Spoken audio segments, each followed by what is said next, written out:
Hoy presentamos una desigualdad de deidades. La doctrina de la Trinidad, como hoy se conoce, es el resultado de muchos concilios. Son estudios por sacerdotes católicos.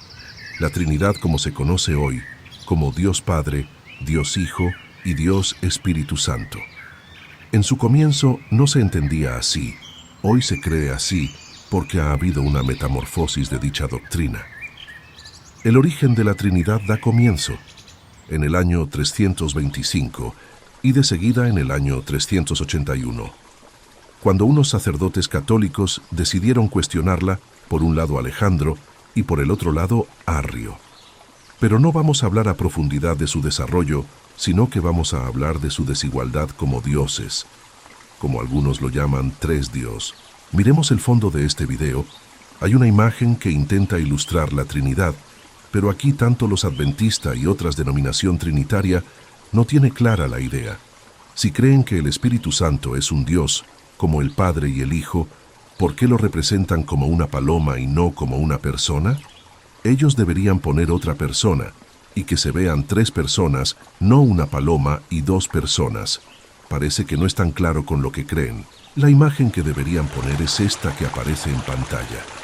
Pero ¿por qué los adventistas no usan esta imagen en vez de la otra que vimos? Si según ellos creen que el Espíritu Santo es una persona. Voy a explicar por qué no la usan y usan la otra imagen en vez de esta. En primer lugar, desde Génesis hasta el Apocalipsis, no existe ninguna cita que diga que los tres son uno. Más bien dice lo contrario. Veamos algunas citas. Yo y el Padre, uno somos. Juan 10:30. ¿En qué sentido habla aquí que son uno? En el sentido que Cristo tiene la misma imagen de su Padre. Leamos. Él es la imagen del Dios invisible, el primogénito de toda creación. Colosenses 1:15.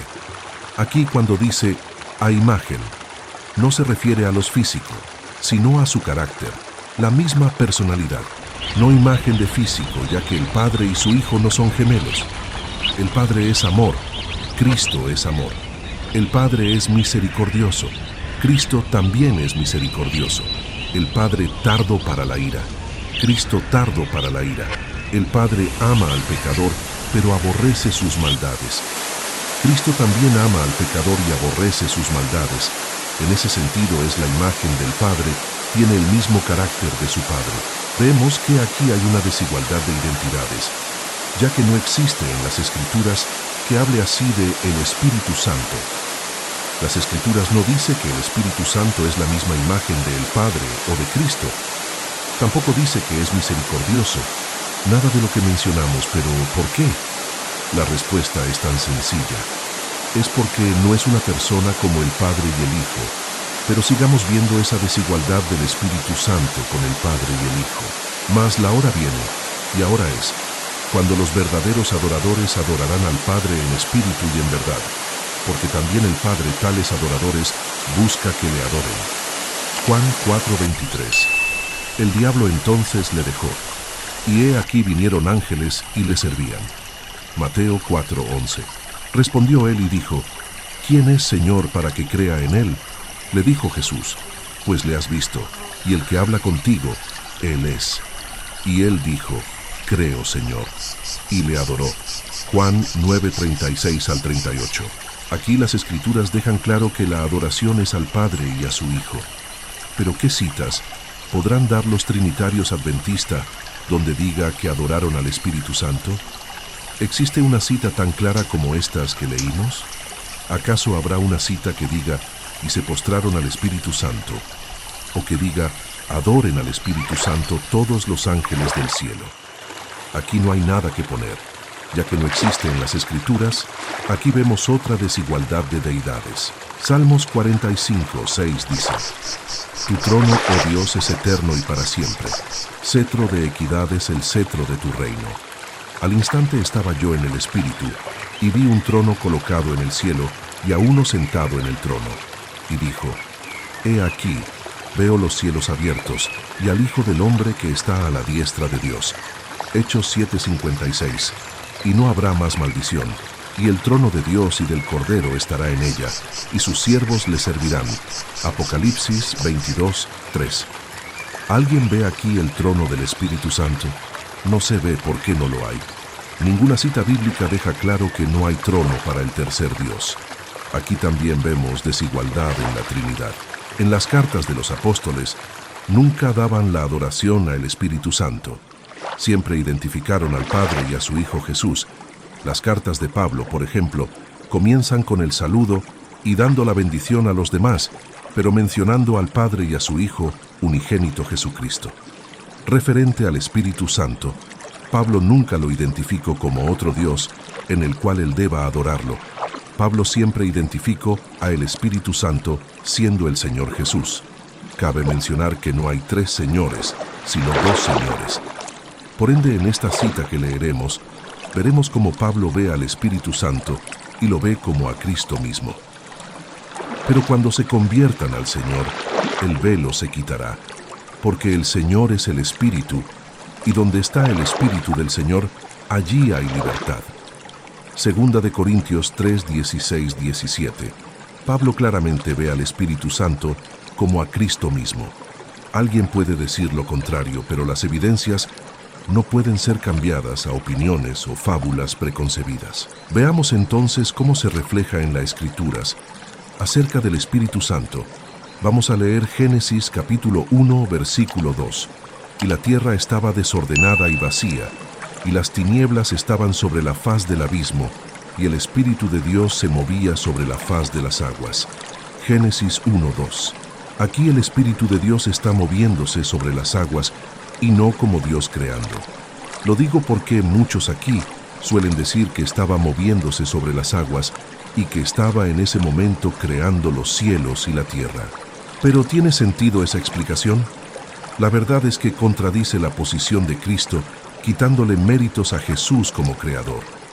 Veamos una cita que nos deja claro esto. Para nosotros, sin embargo, solo hay un Dios, el Padre, del cual proceden todas las cosas, y nosotros somos para Él, y un Señor Jesucristo por medio del cual son todas las cosas, y nosotros por medio de Él. Corintios 8:6. Lo que podemos entender aquí es que el Padre es el proveedor, y que por medio de Cristo creó todo.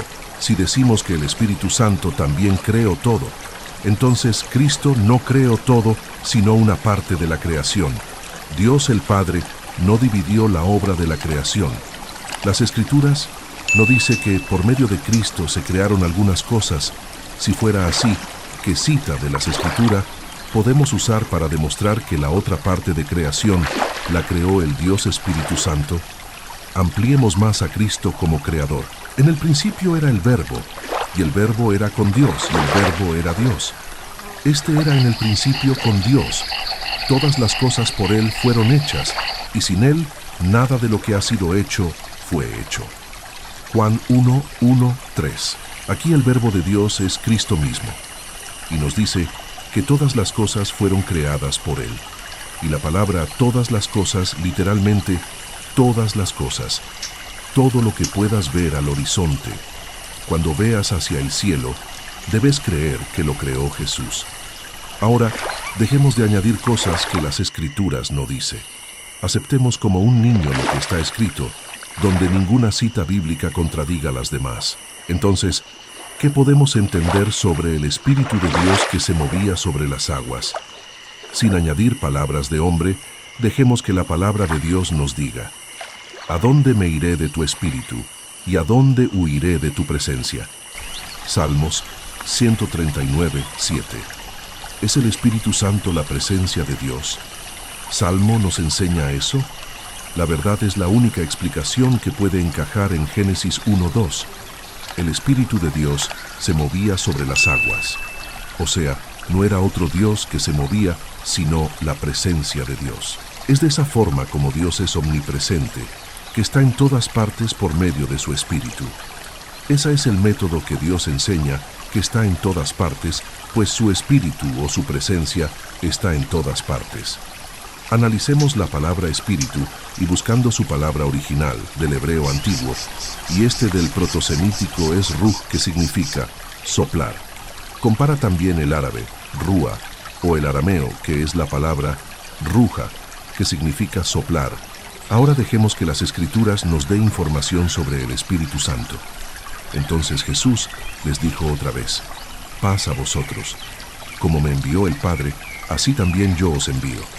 Y habiendo dicho esto, sopló, y les dijo: recibid el Espíritu Santo. Juan 20, 21, 22. Aquí el Espíritu Santo es soplado, de la palabra ruj, rúa, soplar. Y claro, el Padre comparte su Espíritu con su Hijo.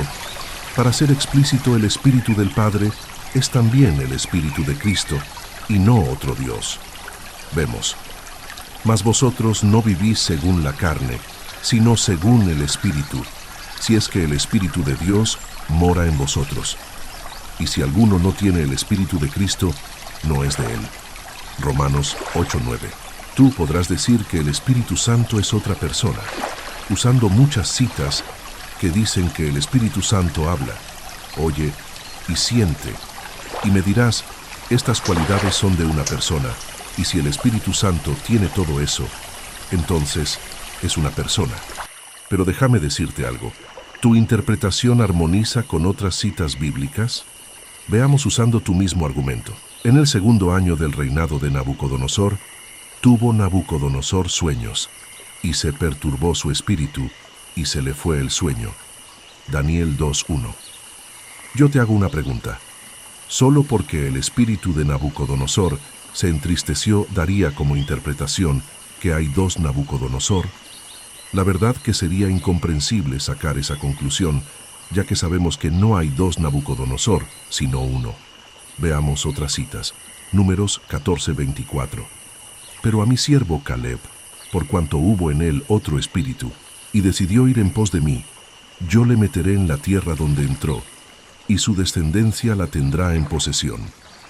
¿Aquí Caleb tenías otros dos Caleb? ¿O solo eran otros espíritus? No diremos que eran otros Caleb. Para nada.